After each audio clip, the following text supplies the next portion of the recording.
Oi gente, eu sou o Neto, esse aqui é o canal 1000 Páginas, e é engraçado como a gente encontra as coisas mais inesperadas quando não estamos procurando.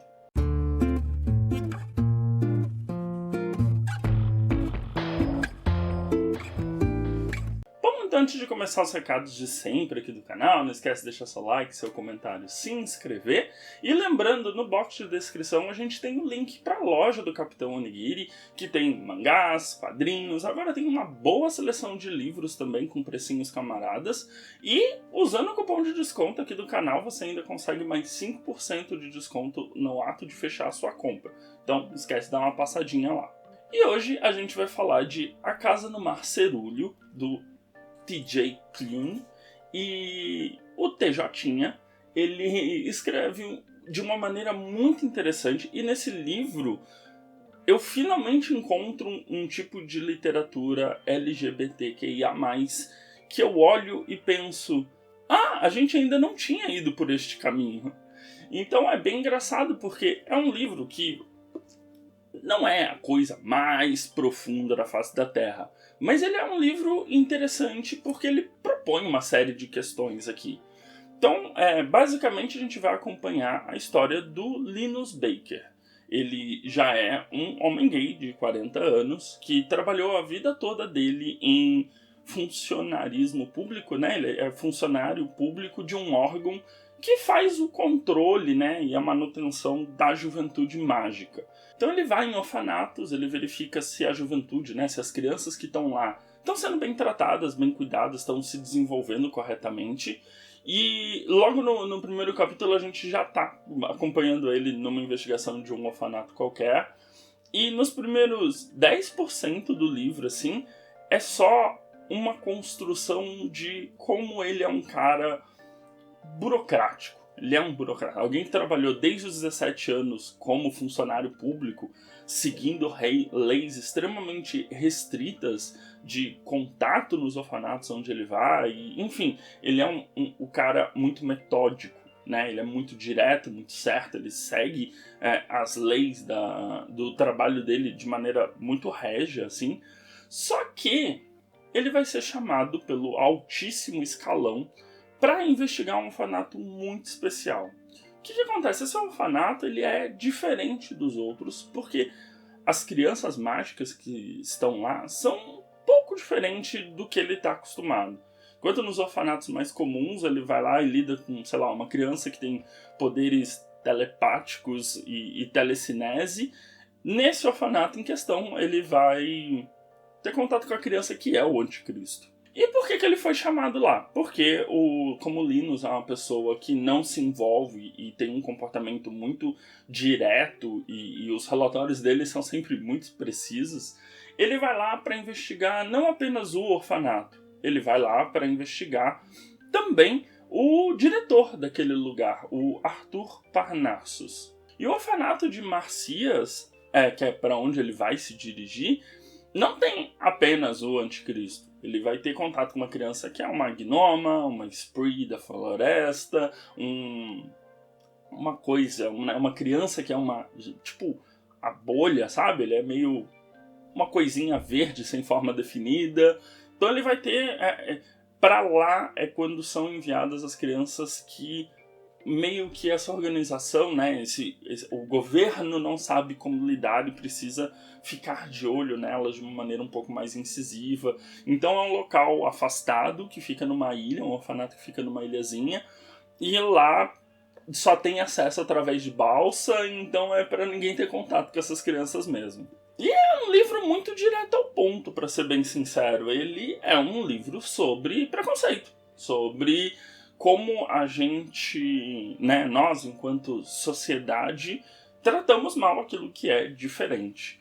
O que me deixa mais entusiasmado com esse livro é o fato que o TJ ele coloca um protagonista LGBTQIA+, o Linus, né, um homem gay, e o Linus vem de uma minoria, mas performa todos os preconceitos que ele sofre por ser um homem gay, mas ele performa todos esses preconceitos para a juventude mágica. Por mais que ele goste das crianças e do trabalho e acha que está fazendo o melhor por elas, esse não envolvimento, tratar ela como casos e como situações específicas, é um jeito dele performar um preconceito que já está arraigado na sociedade.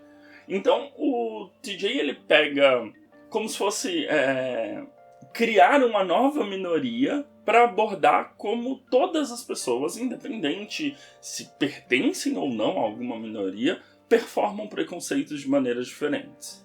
E isso é bem na sua cara. Então a gente tem 10% do livro que é ele meio que mostrando ele chegando até esse local, né? Então a gente conhece o Linus, conhece o ambiente de trabalho dele, que é tudo que a gente imagina de funcionário público que possa ser, papelada, burocracia, chefes que você não pode responder porque você não tem direito nenhum ali.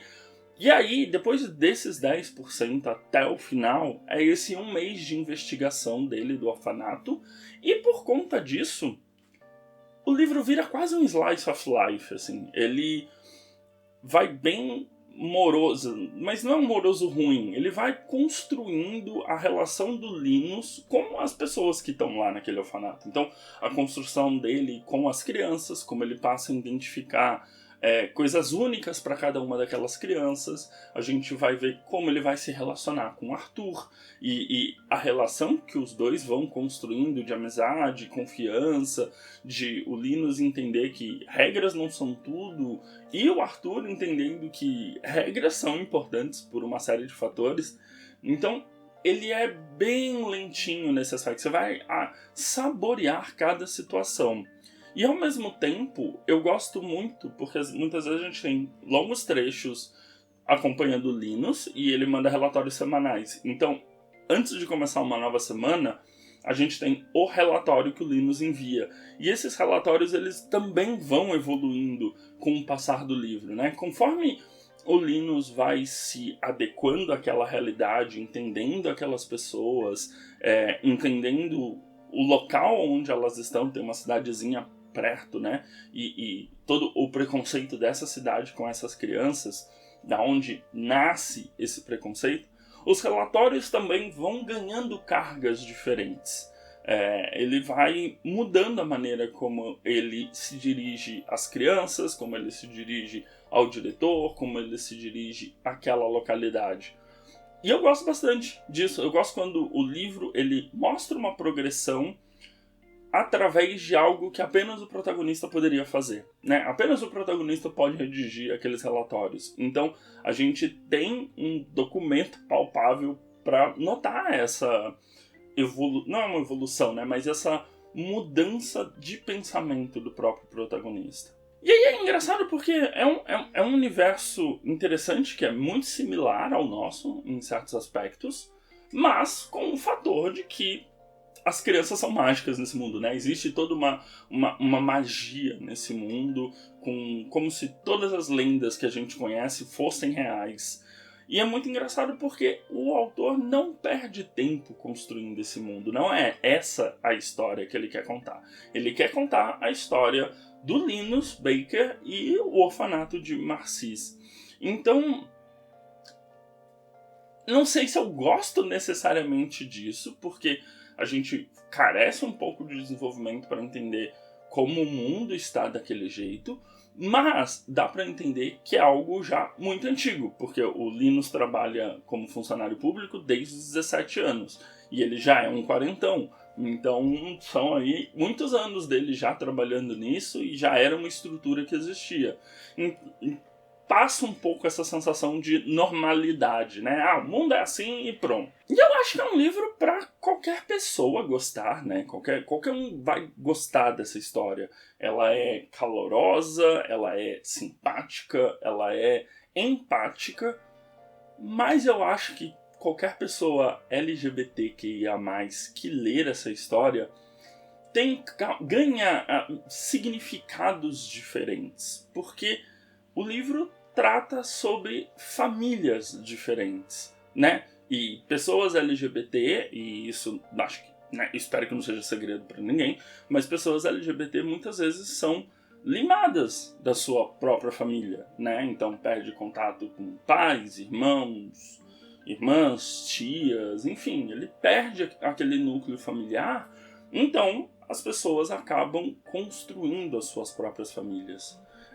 Não é muito comum, é muito comum, né, a gente, entre nós, falarmos que somos uma família. A gente tem aqueles melhores amigos que são como irmãos pra gente, a gente constrói as nossas próprias relações, a gente literalmente vive pela família que a gente escolhe, assim, fazer parte.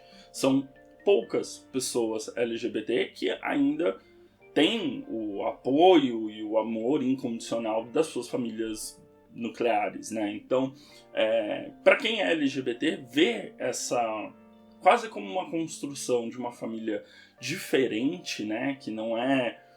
que é uma família que escolhe-se, né? O Arthur escolheu acolher aquelas crianças, criar aquelas crianças quase como se fosse um pai delas, assim. Então, esse processo de escolha, ele vai repercutir muito com pessoas LGBT.